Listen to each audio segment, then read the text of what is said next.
Hello दोस्तों, study with Inu में मैं एनू आपका स्वागत करती हूँ। और मॉडर्न इंडियन हिस्ट्री में हमारी पूर्वावलोकन सीरीज चल रही है और आज है डे 20 यानी 20वां दिन। और डे 20 में आज का हमारा टारगेट और टॉपिक है गांधी एवं उनके प्रारंभिक आंदोलन। तो आपको याद होगा कि मैंने कल यानी कि डे 19 में आपको गांधी और उनके प्रारंभिक आंदोलन के नोट्स करवा दिए थे। तो आज हमें सिर्फ और सिर्फ इसके PYQ करने हैं। तो थोड़ा सा लंबे हैं PYQ। अगर PYQ इनके ज़्यादा लंबे नहीं हुए और हम टाइम रहते कर पाए फटाफट तो मैं एक टॉपिक और कवर करा दूंगी। और अगर ये लंबा वीडियो बनेगा तो फिर मैं सिर्फ यही कंप्लीट करा के आज छोड़ दूंगी और फिर आपके नेक्स्ट डे पे नेक्स्ट टॉपिक होगा। तो जिस हिसाब से ये वीडियो चलेगा उस हिसाब से मैं टॉपिक करवाऊंगी। हो सकता है इसको भी करा दूँ और एक और करा दूँ। तो चलिए टाइम वेस्ट न करते हुए हम फटाफट अपना कंप्लीट करते हैं। तो इसके नोट्स आप इससे पहले वाले डे में देख लीजिए, डे 19 में आपको मिल जाएंगे। तो PYQ इसमें सॉल्व कर लीजिए। चलिए स्टार्ट करते हैं। तो ये सारा नोट्स हमने कंप्लीट कर लिया था, हम सीधे पहुँच जाएंगे अब PYQ पे। चलिए PYQ स्टार्ट करते हैं और फटाफट सॉल्व करते हैं, तभी हम दूसरा वाला कवर कर पाएंगे, नहीं तो फिर नहीं कर पाएंगे। तो पहला क्वेश्चन है, करमचंद गांधी दीवान थे। तो करमचंद गांधी दीवान थे कहाँ के? तो करमचंद गांधी पोरबंदर, राजकोट और वांकानेर राज्यों के दीवान थे।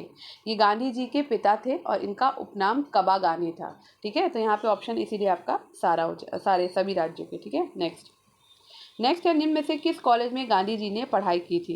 तो गांधी जी ने पढ़ाई किस कॉलेज में की थी भाई? तो गांधी जी ने पढ़ाई की थी श्यामल दास कॉलेज भावनगर में। किस में की थी?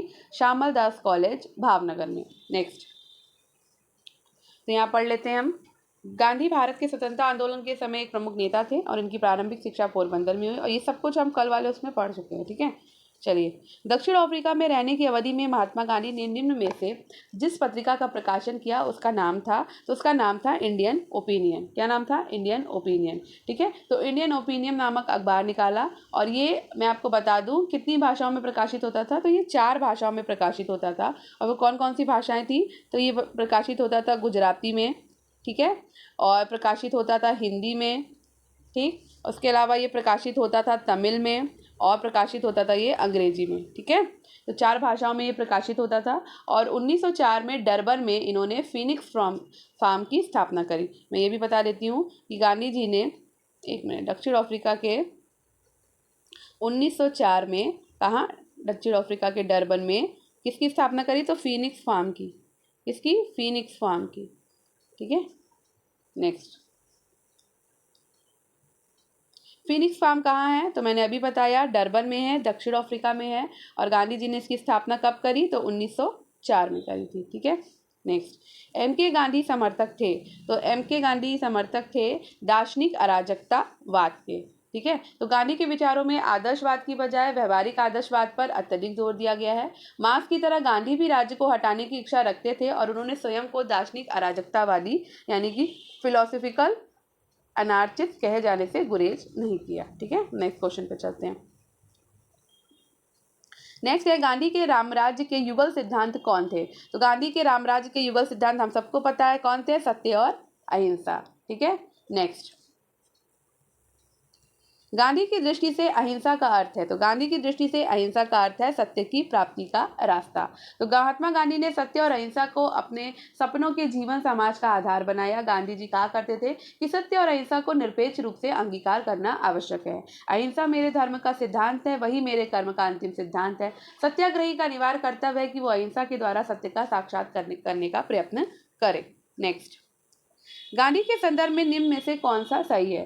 तो समाजवादियों में एक व्यक्तिवादी और समाजवादियों में एक मार्क्सवादी क्या थे? गांधी जी थे। ठीक है, तो गांधी जी के राज्य संबंधी विचारों के व्यवहारिक दृष्टिकोण से व्यक्तिवादी कहा जा सकता है। गांधी एक सच्चे समाजवादी भी थे। वे व्यक्ति के हित के साथ साथ समाज के हित का ध्यान रखते थे। गांधी जी ने लुईस फिशर से स्वयं कहा है कि मैं सच्चा समाजवादी हूँ, मेरे समाजवाद का अर्थ है सर्वोदय। गांधी जी के समाजवाद में मार्क्सवाद की भी झलक मिलती है। गांधी जी स्वयं कहते थे कि मैं उसी समस्या को सुलझाने में लगा हूँ जो कि वैज्ञानिक समाजवाद के सामने है। अतः गांधी जी को समाजवादियों में एक व्यक्तिवादी और समाजवादियों में एक मार्क्सवादी कहा जा सकता है। नेक्स्ट क्वेश्चन पे चलते हैं।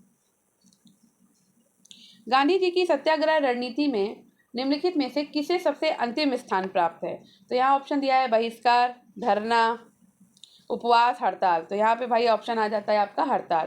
ठीक है, तो गांधी जी की सत्याग्रह रणनीति में हड़ताल को सबसे अंतिम स्थान प्राप्त है। ठीक है, अब चलते हैं नेक्स्ट क्वेश्चन पर। एक सेकेंड,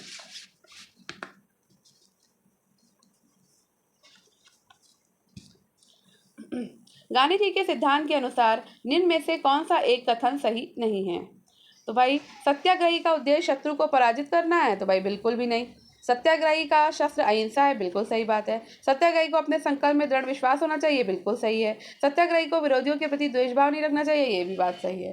ठीक है, तो गांधी जी के जो सत्याग्रह सिद्धांत में सत्याग्रही का उद्देश्य शत्रु को पराजित करना नहीं है, बल्कि उसका हृदय परिवर्तन करके उसे अपने अनुकूल बनाना है। ठीक है, नेक्स्ट, गांधी जी के अनुसार हिंसा का क्रूरतम रूप, तो हिंसा का क्रूरतम रूप बताए क्या है? गोवध है। गांधी जी के अनुसार गांधी जी ने कहा था कि गरीबी का स्थायित्व हिंसा का क्रूरतम रूप है।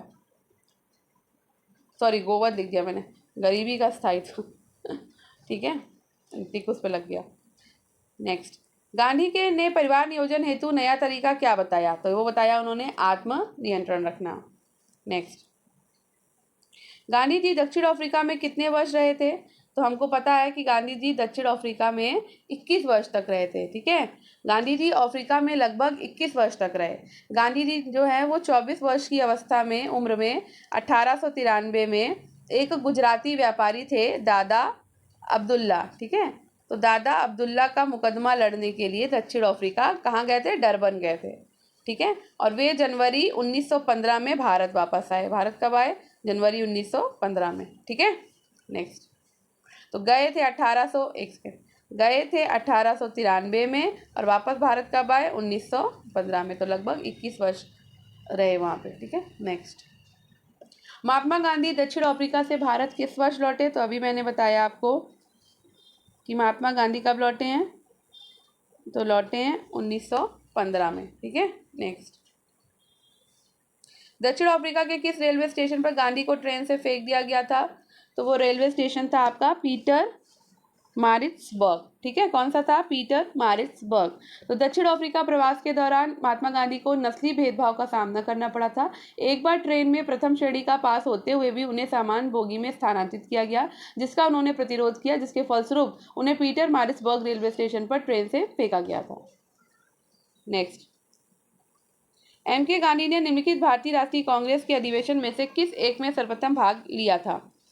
तो आपको पता है कि गांधी जी ने कलकत्ता अधिवेशन 1901 में भाग लिया था, जब हम अधिवेशन पढ़ रहे थे। तो गांधी ने सर्वप्रथम 1901 में आयोजित कांग्रेस के कलकत्ता अधिवेशन में भाग लिया था। ठीक है, नेक्स्ट, भारत के स्वतंत्रता आंदोलन के दौरान महात्मा गांधी द्वारा स्थापित साबरमती आश्रम नगर के बाहर स्थित था। तो किस नगर के बाहर स्थित था ये? तो ये अहमदाबाद के बाहर स्थित था। ठीक है, गांधी जी ने 1915 में अहमदाबाद के कोचरब क्षेत्र में, कहाँ पर? कोचरब क्षेत्र में सत्याग्रह आश्रम की स्थापना की थी और ये आश्रम विभिन्न आर्थिक गतिविधियों के संचालन की सुविधा की दृष्टि से 17 जून 1917 को साबरमती नदी के किनारे स्थानांतरित कर दिया गया। ठीक, नेक्स्ट, महात्मा गांधी ने अहमदाबाद के निकट साबरमती के किनारे एक आश्रम बनाया था। इसे क्या कहते थे? तो इसे सत्याग्रह आश्रम कहते थे। ठीक है, नेक्स्ट, गांधी से संबद्ध निम्नलिखित आश्रमों में से कौन सबसे पुराना है? तो सबसे पुराना आश्रम आपका है फिनिक्स आश्रम, याद है ना? डरबन में जो खोला था उन्होंने 1904 में। ठीक है, फिनिक्स आश्रम को 27 फरवरी 2000 को दोबारा खोला गया। फिनिक्स महात्मा गांधी द्वारा स्थापित प्रथम आश्रम था। गांधी जी ने सेवा धर्म कहाँ अपनाया था? तो गांधी जी ने सेवा धर्म अपनाया था दक्षिण अफ्रीका में। दक्षिण अफ्रीका में प्रवास के दौरान गांधी ने एक पारसी रुस्तम जी द्वारा खोले गए धर्मार्थ अस्पताल में परिचारक के रूप में अपनी सेवाएं प्रदान करी और बीमार दुखियों की सेवा का काम शुरू किया। यहाँ पर उन्होंने कंपाउंडर के रूप में भी स्वैच्छिक सेवाएं प्रदान की। उन्होंने बोअर युद्ध के समय घायल सिपाहियों की देखभाल और सेवा कार्य भी किया था। एक सेकेंड, तो मैं यहाँ पे आपको बता दूं कि गांधी जी के भतीजे थे मगनलाल गांधी। ठीक है, तो उनके द्वारा सदाग्रह शब्द का प्रयोग एक प्रतियोगिता में किया गया, जिसमें उनको प्राइज मिला था, पुरस्कार प्राप्त हुआ।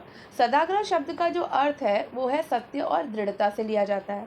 तो बाद में गांधी जी ने इसमें सुधार करके इसे सत्याग्रह शब्द में परिवर्तित किया। तो इससे ये स्पष्ट है कि सर्वप्रथम सत्याग्रह शब्द का प्रयोग महात्मा गांधी के द्वारा किया गया था। ठीक है, चलते हैं नेक्स्ट क्वेश्चन पे। भारत के स्वतंत्रता संघर्ष के दौरान सबसे पहले सत्याग्रह किसने किया था? तो सबसे पहले जो सत्याग्रह किया था वो किया था आचार्य विनोबा भावे ने। ठीक है, किसने किया था? आचार्य विनोबा भावे ने किया था। तो सत्याग्रह का शाब्दिक अर्थ सत्य को मानकर किसी वस्तु के लिए आग्रह करना अथवा सत्य और अहिंसा से उत्पन्न होने वाला होने वाला। ठीक है, तो महात्मा गांधी ने भारत के स्वतंत्रता संघर्ष के दौरान 1917 में चंपारण बिहार से सत्याग्रह प्रारंभ किया था और वो गांधी जी का भारत में सफल सत्याग्रह था। ठीक, अब मैंने यहाँ पर आंसर गलत बताया और मुझे पता है बहुत सारे लोग कमेंट नहीं करेंगे वो गलत ही सुन लेंगे। ठीक है, तो यहाँ पे आंसर आपका महात्मा गांधी होगा। मैंने जानबूझ के गलत आंसर किया था और मैं देखना चाहती हूँ कितने लोग इस बात पे कमेंट करते हैं कि आपने गलत बोला, महात्मा गांधी आंसर होगा। ठीक है, चलिए नेक्स्ट पे चलते हैं। निम्न में से कौन सा भारत में गांधी जी का प्रथम सत्याग्रह आंदोलन था जिसमें उन्होंने सविनय अवज्ञा का प्रयोग किया? ठीक है, तो ये भाई आपका पहला कौन सा था उनका? हम सबको पता है कि चंपारण था। क्या था? चंपारण। ठीक है, चलिए, चंपारण आंदोलन 1917 में भारत में गांधी जी का प्रथम सत्याग्रह आंदोलन था जिसमें उन्होंने सविनय अवज्ञा का प्रयोग किया था। 19वीं सदी के आरंभ में बिहार के चंपारण में प्रचलित 3 कठिया पद्धति के विरोध स्वरूप इस सत्याग्रह का प्रारंभ किया गया। चंपारण सत्याग्रह के उपरांत गांधी जी ने इसका प्रयोग 1918 में अहमदाबाद की कॉटन मिल मालिकों और मजदूरों में प्लेग बोनस को लेकर छिड़े विवाद में हस्तक्षेप कर दिया। 1918 में ही गुजरात के खेड़ा में किसानों की नष्ट हुई फसलों के बावजूद ब्रिटिश सरकार द्वारा लगान में छूट न देने के कारण महात्मा गांधी ने खेड़ा सत्याग्रह का प्रारंभ किया था। ध्यातव्य है कि महात्मा गांधी द्वारा रोलेट सत्याग्रह का प्रारंभ 1919 में ब्रिटिश सरकार द्वारा पारित रोलेट एक्ट के विरोध स्वरूप किया गया था। ठीक है, चलिए नेक्स्ट क्वेश्चन पे चलते हैं। निम्नलिखित में से मोहनदास करमचंद गांधी किसके लिए सर्वाधिक जाने जाते हैं?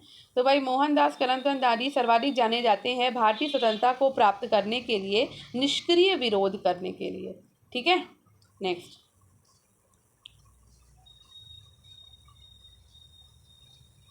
निम्नलिखित में से किसने कहा था विदेशी वस्त्रों की बर्बादी ही उसके साथ सर्वोत्तम व्यवहार है? तो ये कथन था महात्मा गांधी का।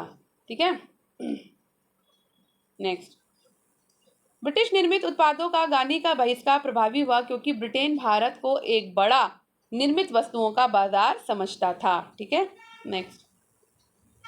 महात्मा गांधी के राजनीतिक जीवन की निम्नलिखित घटनाओं का कालक्रम क्या है? तो कालक्रम हम तभी पता होगा जब हमें इनकी डेट्स याद होगी, तो डेट्स हमें याद कर लेनी है।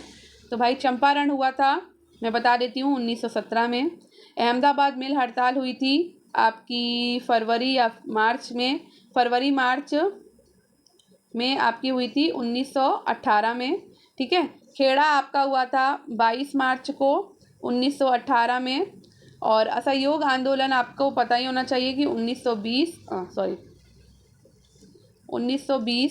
या 1922 तक ये चला था। ठीक है, तो अब भाई कालानुक्रम लगा लेते हैं, सही उत्तर चुन लेते हैं। तो सबसे पहले क्या आ जाएगा? तो सबसे पहले आ जाएगा आपका 1, ये चंपारण। ठीक, फिर आ जाएगा आपका 2 क्योंकि फरवरी मार्च की डेट दी है। खेड़ा आपका आ जाएगा मार्च में 3 और असहयोग आ जाएगा 4। इस तरह से लग जाएगा। ठीक है, नेक्स्ट। सॉरी। निम्न में से महात्मा गांधी का भारत में पहला सत्याग्रह कौन सा था? तो सब पहला सत्याग्रह था आपका चंपारण सत्याग्रह और ये कब हुआ था? तो मैंने अभी बताया 1917 में। ठीक है, नेक्स्ट।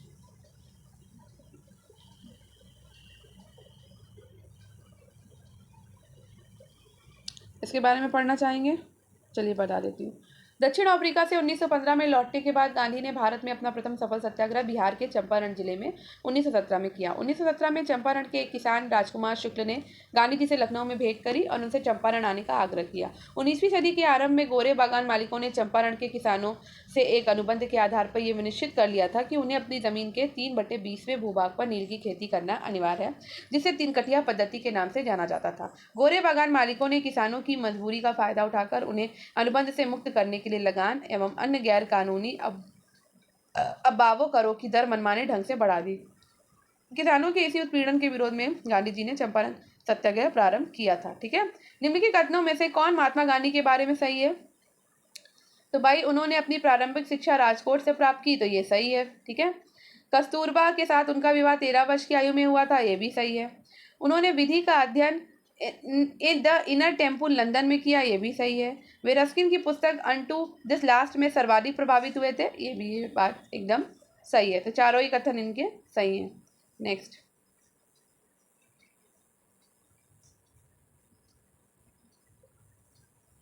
महात्मा गांधी ने कहा था कि उनकी कुछ सबसे गहन धारणाएं अनटू दिस लास्ट नामक पुस्तक में प्रतिबिंबित होती हैं और इस पुस्तक ने उनके जीवन को बदल डाला। इस पुस्तक का वो संदेश क्या था जिसमें महात्मा गांधी को बदल डाला? तो इस पुस्तक का संदेश था व्यक्ति का कल्याण सब्र के कल्याण में निहित है। ठीक है, ये इस पुस्तक का वो था। गांधीवादी विचारधारा किनसे प्रभावित रही है? तो उपयुक्त सभी से, रस्किन से, थोरो से, टॉल्स्टॉय से गांधीवादी विचारधारा प्रभावित रही है। किस आंदोलन से गांधी जी संबंधित नहीं थे? तो स्वदेशी आंदोलन से भाई गांधी जी संबंधित नहीं थे। आपको पता ही होगा कि स्वदेशी आंदोलन गांधी जी का नहीं है। खिलाफत आंदोलन है, व्यक्तिगत सत्याग्रह आंदोलन है और भारत छोड़ो आंदोलन भी गांधी जी का आंदोलन है। तो स्वदेशी आंदोलन आपका 1905 में हुआ था, जो कि बंगाल विभाजन के विरोध में हुआ था और उस समय जो है वो गांधी जी दक्षिण अफ्रीका में थे। ठीक है, गांधी जी कब आए हैं? तो 1915 में वापस आए। ठीक है, ठीक है। तो मैं यहाँ पे बता दूं कि भारत छोड़ो आंदोलन आपका कब हुआ है? तो भारत छोड़ो आंदोलन हुआ है आपका 1942 में। ठीक है, नेक्स्ट। निम्नलिखित सत्याग्रह में से किसका नेतृत्व महात्मा गांधी ने नहीं किया था? तो किसका नेतृत्व उन्होंने नहीं किया? तो बारदोली सत्याग्रह का नेतृत्व उन्होंने नहीं किया। ठीक है, गांधी जी ने खेड़ा सत्याग्रह का नेतृत्व किया है 1918 में, सविनय अवज्ञा आंदोलन का किया है 1930 में और भारत छोड़ो आंदोलन का किया है 1942 में। जबकि बारदोली सत्याग्रह हुआ था वो हुआ था 1928 में। ठीक है, और इसका नेतृत्व गांधी जी ने नहीं, किसने किया था? तो इसका नेतृत्व किया था सरदार वल्लभ भाई पटेल ने। ठीक है, सरदार वल्लभ भाई पटेल ने किया था। ठीक है, नेक्स्ट क्वेश्चन पे चलते हैं। निम्न कथनों में से गांधी के संदर्भ में कौन सही है? तो भाई जातिवादहीन अछूतों की दशा में सुधार के लिए कठोर संघर्ष किया, ये सही है। सहयोग आंदोलन शुरू किया, सविनय आंदोलन शुरू किया, उपयुक्त सभी। तो अब ये बता दो भाई असहयोग आंदोलन कब हुआ है? तो अभी मैंने बताया था कि असहयोग आंदोलन हुआ है आपका 1920-22 में और सविनय अवज्ञा आंदोलन कब हुआ? तो 1930 में हुआ है। ठीक है, नेक्स्ट। गांधी को सर्वप्रथम राष्ट्रपिता किसने कहा? तो राष्ट्रपिता सबसे पहले कहा था सुभाष चंद्र बोस ने। ठीक है, नेक्स्ट। देखिए क्वेश्चन कितनी बार पूछा गया है। गांधी के नाम के पहले महात्मा जोड़ा गया, तो महात्मा जोड़ा गया था चंपारण सत्याग्रह के दौरान।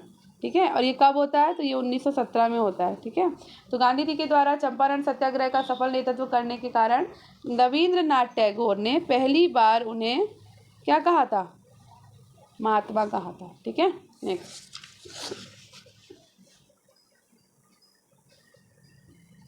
निम्नलिखित में से किसने गांधी को सर्वप्रथम महात्मा के तौर पर संबोधित किया? तो अभी मैंने बताया रविन्द्रनाथ टैगोर को। और किस आंदोलन के दौरान? तो चंपारण सत्याग्रह के दौरान 1917 में। ठीक है, नेक्स्ट।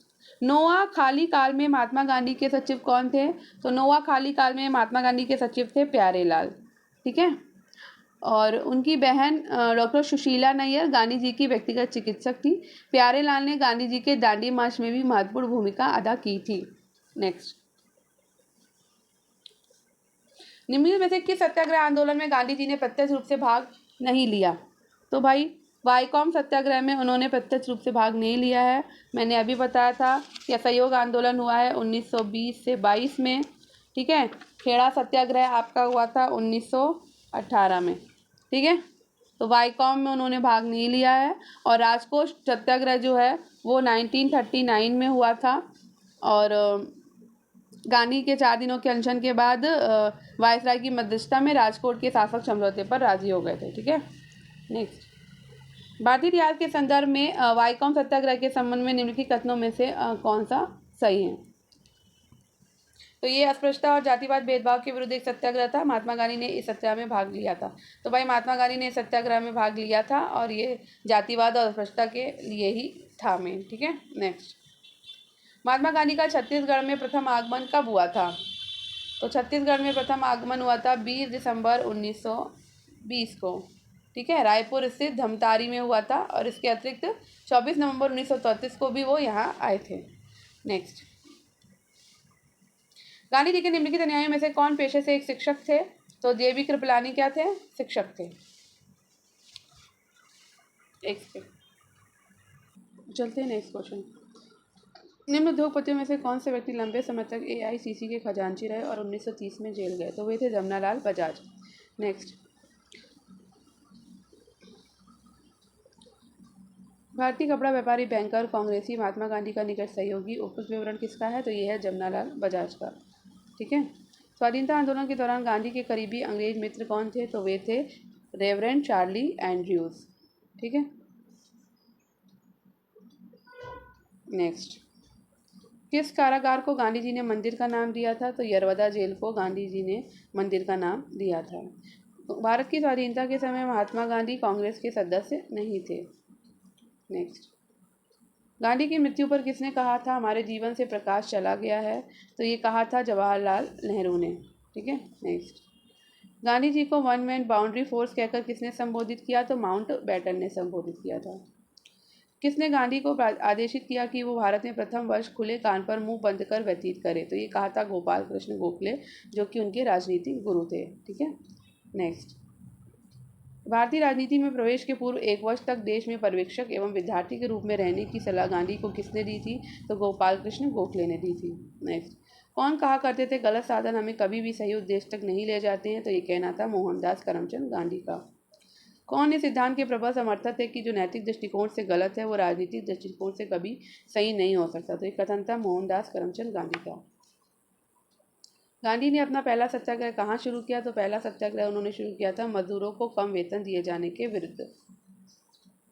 नेक्स्ट, किस आंदोलन में गांधी ने पहली बार भूख हड़ताल का प्रयोग हथियार के रूप में किया? तो अहमदाबाद की हड़ताल में उन्होंने पहली बार किया था। एक सेकेंड। नेक्स्ट, महात्मा गांधी ने भारत में अपना पहला जनभाषण कहाँ दिया था? तो पहला जनभाषण उन्होंने दिया था वाराणसी में। ठीक है। फरवरी 1916 में बनारस हिंदू विश्वविद्यालय के उद्घाटन समारोह के अवसर पर दिया था उन्होंने। गांधी जी ने बंधुआ मजदूरों को मुक्त कराने का अभियान कहाँ से आरंभ किया था? तो गांधी जी ने बंधुआ मजदूरों को मुक्त कराने का अभियान जो है वो शुरू किया था। इसमें आंसर नहीं दिया हुआ। सत्याग्रह आरंभ किया था इन्होंने। ठीक है। चंपारण गए थे तब। नेक्स्ट, 1917-18 में अहमदाबाद में गांधी के द्वारा चलाया गया सत्याग्रह में किसने हिस्सा लिया? तो मजदूरों ने हिस्सा लिया था। ठीक है। चंपारण सफलता के बाद गांधी जी का अगला प्रयोग 1918 में अहमदाबाद की कॉटन टेक्सटाइल मिल में मालिकों और मजदूरों के बीच मजदूरी को बढ़ाने के लेकर चल रहे विवाद में हस्तक्षेप करना था। ठीक है। गांधी का कौन सा संघर्ष औद्योगिक श्रमिकों से संबंधित था? तो वो था अहमदाबाद संघर्ष। किसके लिए अहमदाबाद सत्याग्रह आरंभ किया गया? तो ये सूती मिल कामगारों के लिए शुरू किया गया था। ठीक है। कब? तो 1917 और 18 में। ठीक है। नेक्स्ट, गांधी जी ने ट्रस्टीशिप के सिद्धांत एक सेकेंड हाँ गांधी जी ने ट्रस्टीशिप के सिद्धांत के प्रतिपादन के संबंध में निम्नलिखित युग्मों में से कौन सा ही सही है? तो यहाँ पे दक्षिण अफ्रीका 1903 आपका सही है। गांधीवादी अर्थव्यवस्था के विषय में निम्नलिखित कथनों में से कौन सा एक सही नहीं है? तो यूएसए में मशीनीकरण के पक्षधर नहीं थे, ये भाई सही नहीं है। गांधी के अनुसार अस्पृश्यों का सामाजिक आर्थिक सुधार संपन्न किया जा सकता है उनके कुटीर उद्योग स्थापित करके। Next, Indian innovation Gandhi ji का नवाचार का तात्पर्य है कम निवेश से अधिक उत्पादन अधिक लोगों के लिए। कौन सी घटना सबसे पहले हुई है? तो चंपारण सत्याग्रह सबसे पहले हुआ, आपको पता ही है 1917 में हुआ था। ठीक है ना, मालूम है ना। और खेड़ा सत्याग्रह, एक सेकेंड ऐसे लिख देती हूँ, ये सबसे पहले हुआ। तो चंपारण हुआ था 1917 में। ठीक है। खेड़ा आपका हुआ है 1918 में। असहयोग आपका हुआ 1920 से 22 तक में। ठीक है। तो 1920 मानते हैं इसको। ठीक है। सविनय अवज्ञा हुआ है 1930 में। ठीक है। नेक्स्ट, किसने यूरोपियन नील बागान मालिकों द्वारा किसानों के शोषण की तरफ गांधी जी का ध्यान आकर्षित किया था? तो वो थे राजकुमार शुक्ल। चंपारण में इंडिगो के किसानों की दशा की ओर गांधी का ध्यान किसने आकर्षित किया? तो राजकुमार शुक्ल ने किया था। ठीक है। नेक्स्ट, चंपारण में 3 कटिया प्रथा का तात्पर्य क्या था? 3/20 भूभाग पर नील की खेती करना। गांधी ने भारत में पहली बार सत्याग्रह आंदोलन बिहार में कहाँ शुरू किया? तो चंपारण में शुरू किया। कब शुरू किया? तो 1917 में शुरू किया। गांधी जी का चंपारण आंदोलन था नील कर्मियों की समस्याओं के समाधान हेतु। गांधी का चंपारण सत्याग्रह किससे जुड़ा था? तो 3 कटिया से जुड़ा था। कब हुआ? तो 1917 में हुआ। चंपारण जनपद में 3 कटिया प्रथा का तात्पर्य था। 3 कटिया प्रथा का क्या तात्पर्य था? तो किसानों के द्वारा 3/20 भूभाग पर नील की खेती करना। नेक्स्ट, 3 कटिया कानून किन स्थान पर किसकी खेती से संबंधित है? तो चंपारण नील की खेती से संबंधित है आपका। निम्नलिखित कथनों पर विचार कीजिए। डॉक्टर राजेंद्र प्रसाद ने गांधी को चंपारण आने और कृषकों की समस्या को जांच करने के लिए राजी किया। चंपारण जांच में आचार्य जेबी कृपलानी महात्मा गांधी के सहयोगियों में से एक थे, तो वो है आपका केवल बी। चंपारण संघर्ष में निम्नलिखित में से किन्होंने महात्मा गांधी का साथ दिया था? तो साथ दिया था राजेंद्र प्रसाद और अनुभव नारायण सिन्हा ने। कौन महात्मा गांधी के चंपारण सत्याग्रह से संबद्ध है? तो राजकुमार शुक्ल जो है वो संबद्ध है इससे। चंपारण आंदोलन मुख्यतः किसके विरोध में था? तो ये आपका नगदी फसल के विरोध में था। बाद में नियोजित विकास का विरोध किसने किया? तो नियोजित विकास का विरोध किया है महात्मा गांधी ने। ठीक है, नेक्स्ट। चंपारण आंदोलन कौन संबंधित नहीं था? तो जयप्रकाश नारायण संबंधित नहीं थे। नेक्स्ट। चंपारण कृषि जांच समिति का सदस्य निम्न में से कौन नहीं था? तो अनुग्रह नारायण नहीं थे। ठीक है। दक्षिण अफ्रीका से लौटने के बाद गांधी ने प्रथम सफल सत्याग्रह शुरू किया, तो ये शुरू किया था उन्होंने चंपारण में। नेक्स्ट। महात्मा गांधी ने सर्वप्रथम किस किसान आंदोलन में भाग लिया? तो उन्होंने चंपारण में भाग लिया था 1917 में। महात्मा गांधी ने भारत में सर्वप्रथम सत्याग्रह प्रारंभ किया, तो भारत में सर्वप्रथम सत्याग्रह कहाँ प्रारंभ किया था? तो हमको सबको पता है चंपारण में किया था। कहाँ किया था? चंपारण में।